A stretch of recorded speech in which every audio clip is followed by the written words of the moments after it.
أعوذ بالله من الشيطان الرجيم بسم الله الرحمن الرحيم وما من دابة في الأرض إلا على الله رزقها ويعلم مستقرها ومستودعها كل في كتاب مبين۔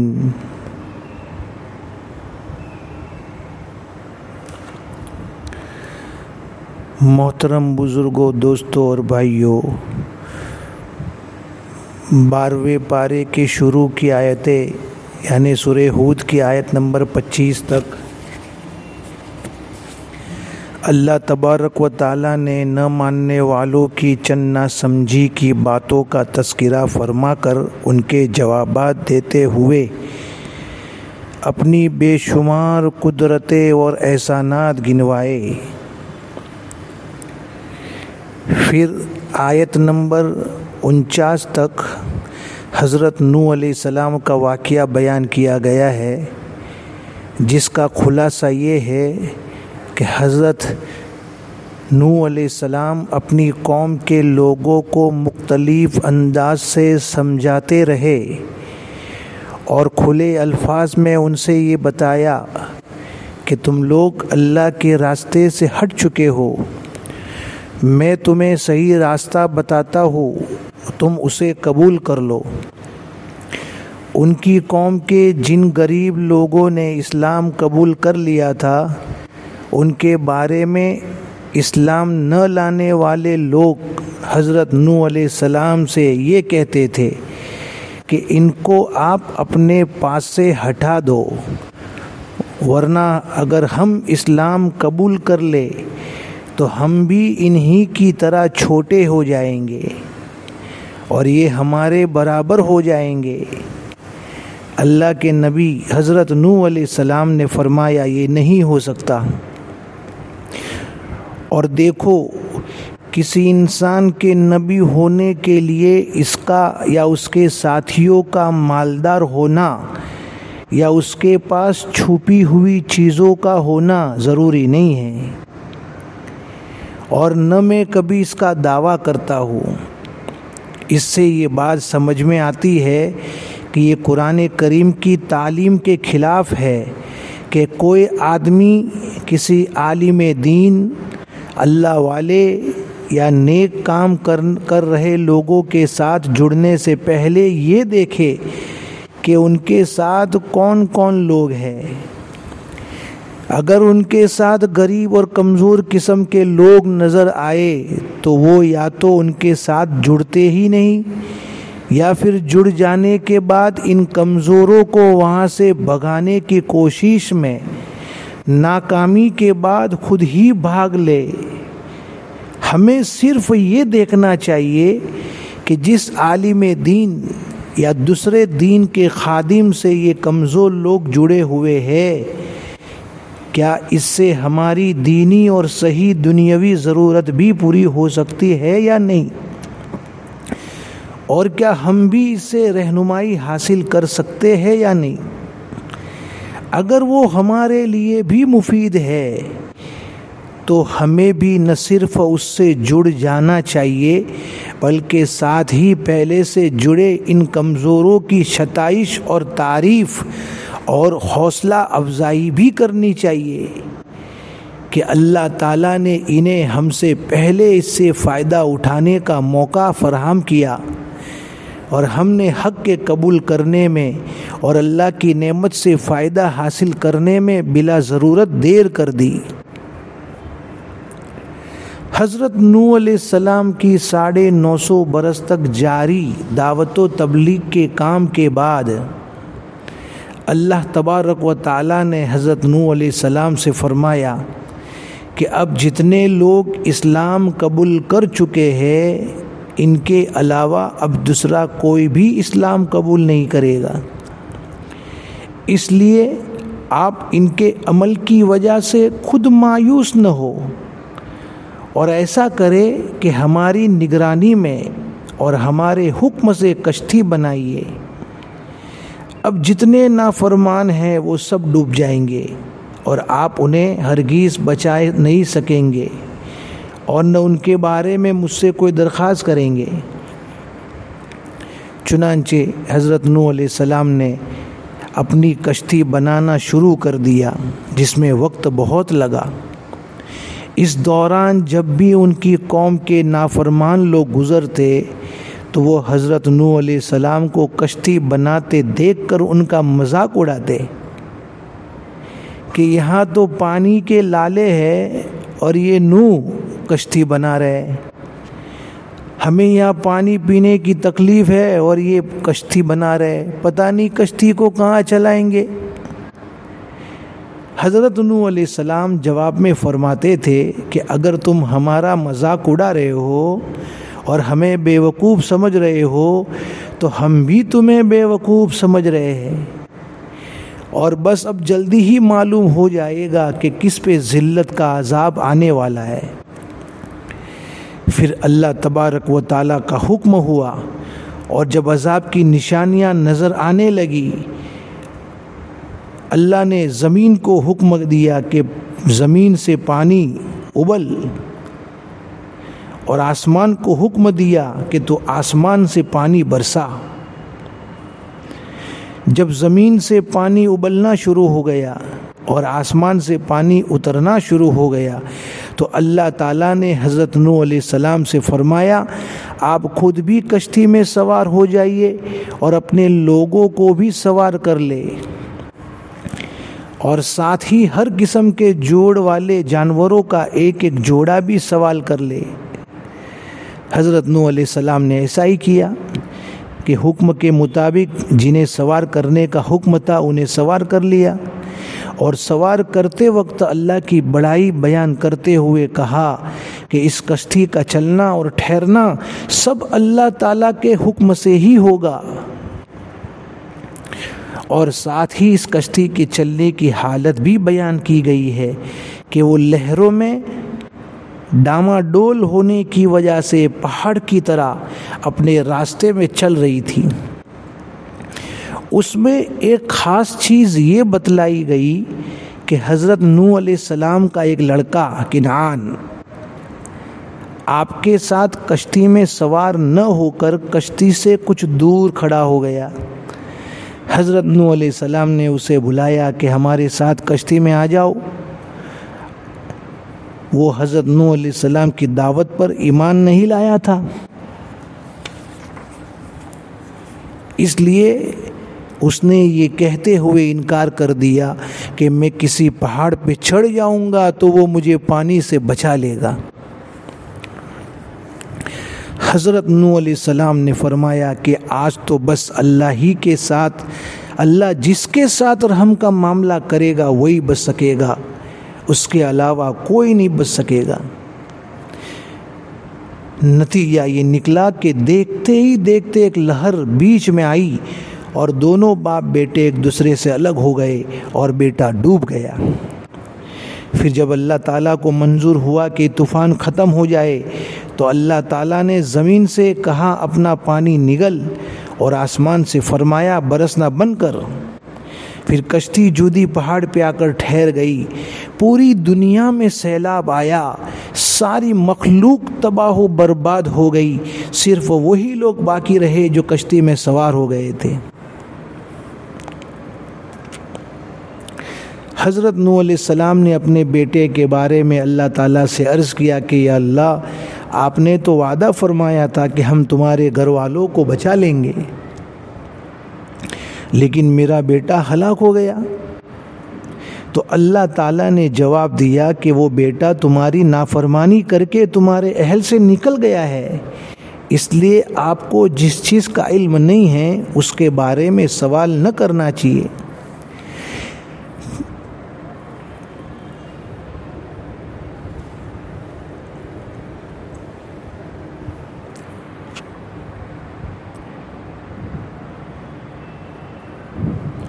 قصے کے اخیر میں اللہ تبارک و تعالیٰ نے اپنے نبی صلی اللہ علیہ وسلم سے فرمایا کہ یہ سب نوح علیہ السلام کے متعلق وہ خبریں ہیں جنہیں نہ آپ جانتے تھے اور نہ آپ کی قوم کے لوگ، بلکہ اللہ تبارک و تعالیٰ نے ہی آپ کو بتلایا۔ تو جس طرح نوح علیہ السلام نے 950 برس تک صبر کیا، آپ بھی صبر فرمائیے۔ پھر پھر آیت نمبر 50 سے 68 تک دو پیغمبر حضرت ہود اور حضرت صالح علیہ السلام کا تذکرہ ہے۔ جب حضرت ہود علیہ السلام نے اپنی قوم سے کہا کہ تم صرف اللہ کی عبادت کرو، اس سے توبہ کرو، اللہ اس کے بدلے میں دنیا میں بھی نوازے گا اور آخرت میں بھی خوب عطا کرے گا، خوب بارش ہوگی، اور جس قحط میں تم شکار وہ ختم ہو جائے گی، اور ساتھ ہی ساتھ دوسرے اعتبار سے بھی تم مضبوط ہو جاؤ گے۔ تو انہوں نے جواب دیا کہ آپ کے کہنے سے ہم بتوں کو نہیں چھوڑ سکتے، بلکہ ہمیں تو ایسا لگتا ہے کہ ہمارے معبودوں کو برا بھلا کہنے کی سزا میں آپ کا دماغ خراب ہو گیا ہے، اس لیے آپ اس طرح کی باتیں کر رہے ہیں۔ حضرت ہود علیہ السلام نے اللہ کی بڑائی بیان کرتے ہوئے انہیں سمجھایا، لیکن وہ نہ سمجھے تو ان پہ بھی عذاب آ گیا۔ اسی طرح حضرت صالح علیہ السلام نے اپنی قوم سے اللہ کے احسانات اور ان کی بزرگی بیان کرتے ہوئے انہیں اللہ کی طرف بلایا، تو انہوں نے جواب دیا کہ پہلے تو آپ ہماری نظر میں ایک اچھے انسان تھے اور ہمیں آپ سے اچھے کاموں کی امید تھی، لیکن آپ نے یہ کیا کر دیا؟ اگر آپ ہماری اس پہاڑی سے 10 ماہ کی گابن اٹھنی نکال کر بتائے تو اللہ کے نبی ہو تو ہم آپ کو سچا نبی جانیں۔ چنانچہ نبی نے اللہ سے دعا کی کہ اس پہاڑ سے ایک 10 ماہ کی حمل والی اٹھنی نکال کے دیوے۔ اللہ سبحانہ و تعالیٰ نے نبی کی دعا کو قبول کیا، اور اس پہاڑ سے ایک چٹان کے پھٹنے کے ساتھ وہ گائے نکلی۔ حضرت ہود علیہ السلام نے اس گائے کی عزت اور حفاظت کی نصیحت کی، لیکن ان لوگوں نے اسے ذبح کر ڈالا، تو ان پر عذاب آ گیا کہ 3 دنوں تک وہ گھروں میں پڑے رہے، اور پھر چوتھے دن زلزلہ آیا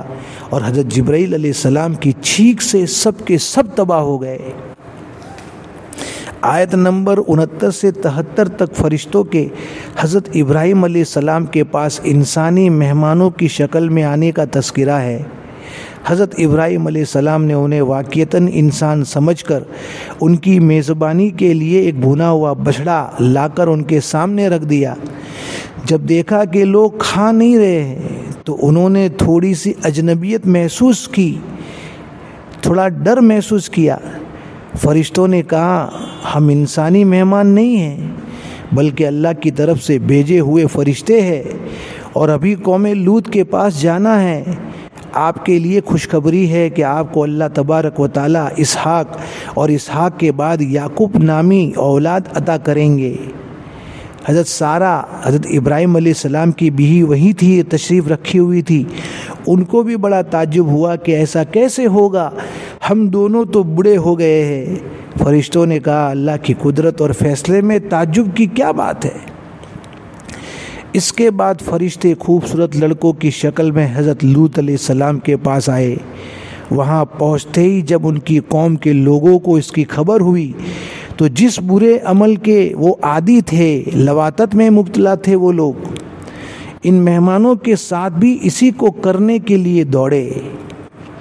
حضرت لوط علیہ السلام کے گھر آپ پہنچے۔ حضرت لوط علیہ السلام بہت پریشان ہوئے اور کہا کہ بھائی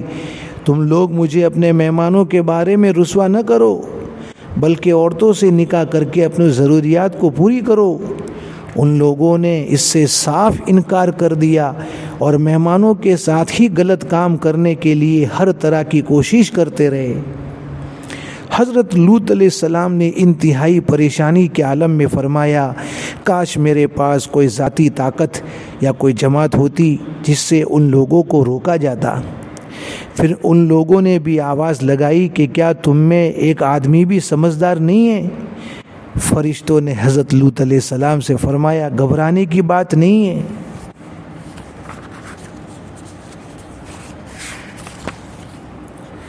آپ کے پاس بڑی جماعت موجود ہے، ہم اللہ کے فرشتے ہیں، ہم ان کو عذاب دینے کے لیے ہی آئے ہیں۔ آپ آج ہی رات اپنے گھر والوں کو لے کر نکل جاؤ اور گھر والوں میں سے کوئی بھی جاتے وقت پیچھے مڑ کر نہ دیکھے، لیکن آپ کی بیوی آپ کے ساتھ نہیں جائے گی، کیونکہ ان کی بیوی جو ہے گاؤں والوں کے ساتھ میں ملی ہوئی تھی اور اس غلط کام میں ان کا وہ ساتھ دیتی تھی، اور صبح تک عذاب آ جائے گا۔ حضرت لوط علیہ السلام نے فرمایا صبح سے پہلے ہی نکل جانا چاہیے۔ فرشتوں نے کہا کہ صبح تو بس ہونے ہی والی ہے۔ پھر ہوا یہ کہ ان کی پوری بستی کو اٹھا کر اوپر لے جایا گیا اور پھر انہیں پلٹ کر ان پہ پتھر کی بارش کر دی گئی۔ پھر آیت نمبر 84 سے 95 تک حضرت شعیب علیہ السلام کا تذکرہ ہے، جس میں آپ کی اپنی قوم سے نصیحت اور خاص کر ناپ تول میں کمی نہ کرنے کی ہدایت ہے۔ قوم نے کہا کہ آپ کی اکثر باتیں ہمیں سمجھ میں نہیں آتی، اگر ہم آپ کے خاندان کے لوگوں سے نہیں ڈرتے تو پتھروں سے مار مار کر آپ کو ہلاک کر دیتے۔ آپ نے فرمایا ایسا نہ ہو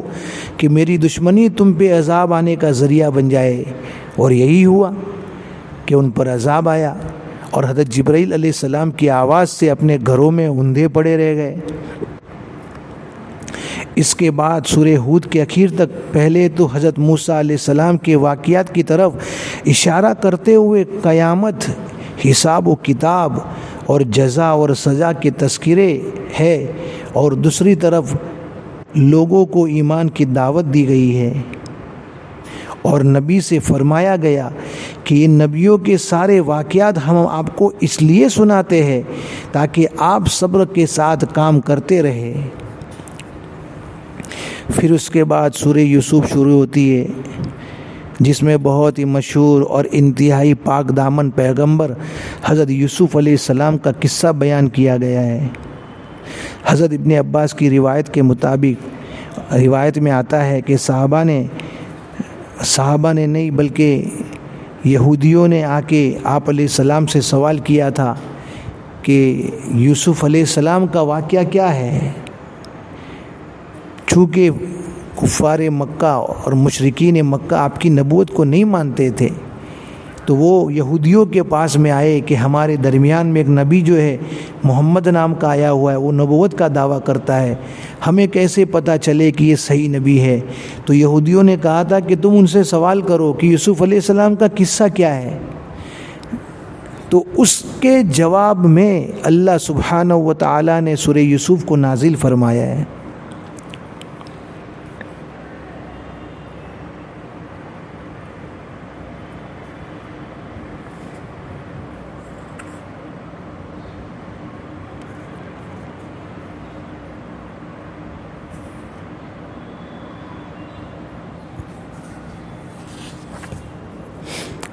سورہ یوسف میں اس پارے کے اخیر تک حضرت یوسف علیہ السلام کے قصے کا جو حصہ بیان کیا گیا ہے، یعنی سورہ یوسف جو ہے وہ 2 پاروں میں ہے، 12ویں پارے میں ہے اور 13ویں پارے میں ہے۔ تو 12ویں پارے تک جتنی آیتیں ذکر کی گئی ہے میں اس کا خلاصہ آپ کو سنا رہا ہوں۔ آپ نے ایک خواب دیکھا کہ 11 ستارے آپ کا سجدہ کر رہے ہیں۔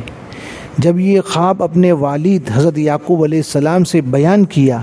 تو انہوں نے کہا کہ تم یہ خواب اپنے بھائیوں سے نہ بتانا ورنہ تو وہ تم سے حسد کرنے لگیں گے۔ ان کے بھائیوں نے حسد کی وجہ سے انہیں ختم کرنے کے لیے حضرت یعقوب علیہ السلام سے کسی طرح اپنے ساتھ گھر سے باہر لے جانے کی اجازت لے لی کہ ہمارے ساتھ یوسف کھیلے گا کودے گا، اور انہیں لے جا کر ایک کنویں میں ڈال دیا۔ پھر اپنے جرم کو چھپانے کے لیے ان کے کرتے کو خون میں رنگ کر روتے روتے رات کو اپنے والد صاحب کے پاس پہنچے اور کہا کہ ہم نے یوسف علیہ السلام کو اپنے سامان کے پاس بٹھا دیا تھا اور ہم اتفاق سے دوڑ میں لگ گئے تھے کہ اتنے میں بھیڑیے نے یوسف کو کھا لیا۔ چونکہ یعقوب علیہ السلام خود نبی تھے، انہوں نے کہا کہ یہ بات سمجھ میں آنے والی نہیں ہے، ضرور تم نے کوئی بہانہ بنایا ہے۔ اور اس طرف ماجرا کیا ہوا، ان کو کنویں میں ڈال دیا۔ اب وہاں پر ایک قافلے والوں نے پانی کے لیے ڈول کنویں میں ڈالے تو اس ڈول میں یوسف علیہ السلام بیٹھ کے اوپر آ گئے۔ ان کو بڑا تعجب ہوا کہ ہم نے پانی نکالنا چاہا، اب بچہ نکل گیا اور بہت خوبصورت بچہ ہے۔ چنانچہ ان قافلے والوں نے یوسف علیہ السلام کو اپنے سامان میں چھپا کر مصر میں لے گئے اور وہاں جا کے جو ہے عزیز مصر کو بیچ دیا۔ اور انہیں اپنے گھر لے کر پہنچے۔ اپنی بیوی سے کہا عزیز مصر نے کہ ان کا ہر طرح سے خیال رکھنا۔ اللہ تعالیٰ نے یوسف علیہ السلام کو خوبصورت کے ساتھ میں خوب سیرت بھی عطا فرمائی تھی، جس کی وجہ سے عزیز مصر کی عورت حضرت پہ فریفتہ ہو گئی تھی، اور معاملہ یہاں تک پہنچ گیا کہ ایک روز اپنے بس کی ساری تیاریاں اور بناؤ سنگھار کر کے گھر کے سارے دروازے بند کر دیے، اور پھر حضرت یوسف علیہ السلام سے کہا کہ آ جاؤ، یہ ساری تیاریاں اور اس قدر اہتمام تمہارے لیے ہی کیا ہے۔ لیکن چونکہ حضرت یوسف علیہ السلام انسان ہونے کے ساتھ ساتھ ایک نبی بھی تھے، اس لیے اللہ کی توفیق سے انہوں نے اپنے آپ کو قابو میں رکھا، اور نہ صرف یہ کہ اس شیطانی پیشکش کی بیک لگت ٹھکرا دیا، بلکہ ساتھ ہی اس عورت کو نصیحت بھی فرمائی جو ہر انسان کے لیے قابل رشک ہے، اور جس کا تذکرہ خود ہمارے نبی صلی اللہ علیہ وسلم کی حدیث پاک میں بھی ملتا ہے کہ یہ پیشکش اور اس کی قبولیت خود صحیح انسان ہونے کے ناطے بھی شرمناک ہے، اس لیے کہ تمہاری یہ عزت جسے تم مجھے پیش کرنا چاہتی ہو، یہ تمہارے پاس تمہارے شوہر کی امانت ہے، جس میں خیانت کرنا خود میرے لیے بھی شرمناک ہے،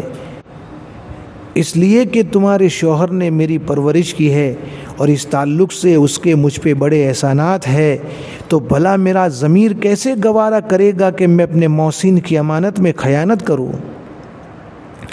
اگر میں ضمیر فروشی اور احسان فروشی کے ساتھ اس امانت میں خیانت بھی کر جاؤں تو یہ میری طرف سے اپنے محسن پہ ظلم ہوگا، اور میں ظالم ہو جاؤں گا، اور ظالم کا انجام ناکامی ہی ہے۔ اللہ پاک نے 100% پاک دامن حضرت یوسف علیہ السلام کی پاک دامنی کے بیان کے لیے جو انداز اختیار کیا ہے، اس سے دو باتیں بالکل صاف سمجھ میں آتی ہے، اور کسی بھی ادنا عقل والے انسان کو بھی صرف آیت کے ترجمہ سے ہی سمجھ میں آ جائے گا۔ پہلی بات یہ ہے کہ یہ موقع انتہائی پرفتن تھا، جس میں پھنس جانے کے بے شمار اسباب تھے۔ دوسری بات یہ کہ چونکہ انبیاء سب کے سب معصوم ہوتے ہیں، اس لیے اللہ نے اپنی شایان شان اور نبوت کی سزاوار رہنمائی فرمائی، اور پاک دامن حضرت یوسف علیہ السلام کی پاک دامنی ذرہ برابر بھی متاثر نہیں ہوئی کہ آپ اس آزمائش سے نکلنے کے لیے دروازے کی طرف دوڑے۔ ادھر اس عورت نے آپ کو پکڑ کر پھسلانے کے لیے پیچھے سے آپ کا کرتا زور سے کھینچا، جس سے کرتا پیچھے سے پھٹ گیا، اور ساتھ ہی عزیز مصر بھی دروازے پہ مل گیا۔ 7 دروازے بند کروا دیے تھے۔ یوسف علیہ السلام اس آزمائش سے نکلنے کے لیے اللہ کا نام لے کے جیسے جیسے دوڑ رہے تھے، ایک ایک دروازہ کھلتا چلا گیا، ایک ایک دروازہ کھلتا چلا گیا، یہاں تک کہ جب آخری اور مین دروازہ تھا وہاں پہنچا تو وہاں عزیز مصر کھڑا تھا۔ شوہر کو دیکھتے ہی عزیز مصر کی بیوی نے حضرت یوسف علیہ السلام پر الزام لگایا اور ان کو جیل میں یا دوسری سخت سزا دینے کا مطالبہ کیا، لیکن حضرت یوسف علیہ السلام نے اپنی پاک دامنی کو ثابت کرنے کے لیے خاموش نہیں رہے۔ انہوں نے وضاحت کے ساتھ میں عزیز مصر کے سامنے اپنی وضاحت کر دی کہ میں گنہگار نہیں ہوں، خود تمہاری بیوی گنہگار ہے، اور اس دعوت کو اور مضبوط کرنے کے لیے انہی کے خاندان میں سے ایک دودھ پیتے بچے کو لائے، اور یوں کہا کہ اس بچے سے آپ پوچھئے، وہ آپ کو جواب دے گا۔ چنانچہ اللہ سبحانہ و تعالیٰ نے اس دودھ پیتے بچے کو گویائی دی اور یوں کہا کہ اگر حضرت یوسف علیہ السلام کا کرتا پیچھے سے پھٹا ہوا ہے تو عزیز مصر کی بیوی جھوٹی ہے اور یوسف علیہ السلام سچے ہیں، اور اگر ان کا کرتا آگے سے پھٹا ہوا ہے تو عزیز مصر کی بیوی سچی ہے اور یوسف علیہ السلام جھوٹے ہیں۔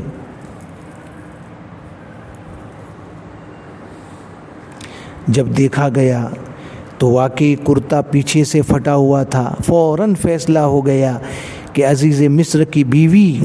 یہ غلطی کرنے والی ہے اور یوسف علیہ السلام تو پاک دامن ہیں۔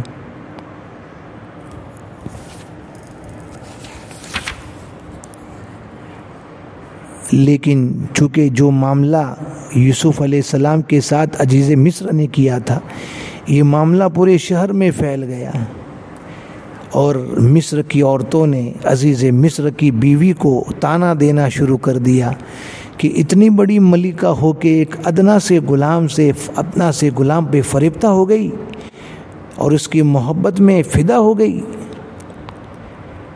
تو عزیز مصر کی بیوی نے ان کو سبق دینے کے لیے ایک بہترین قسم کی دعوت کا انتظام کیا اور ان سب کو اس دعوت میں مدعو کیا اور سب کے ہاتھ میں ایک ایک چاقو دے دیا، اور اس دعوت سے پہلے حضرت یوسف علیہ السلام کو سمجھا دیا کہ جب میں اشارہ کروں گی آپ اس مجلس کے پاس سے صرف گزرنا۔ چنانچہ حسب حکم یوسف علیہ السلام جب ان عورتوں کے سامنے سے گزرے تو وہ عورتیں متحیر ہو گئی، حیرت زدہ ہو گئی، یوسف علیہ السلام کی خوبصورتی کو دیکھ کے تعجب میں پڑ گئی اور ایسی محبوط ہو گئی کہ بجائے پھل کے کاٹنے کے چاقو سے اپنی انگلیوں کو کاٹنا شروع کر دیا۔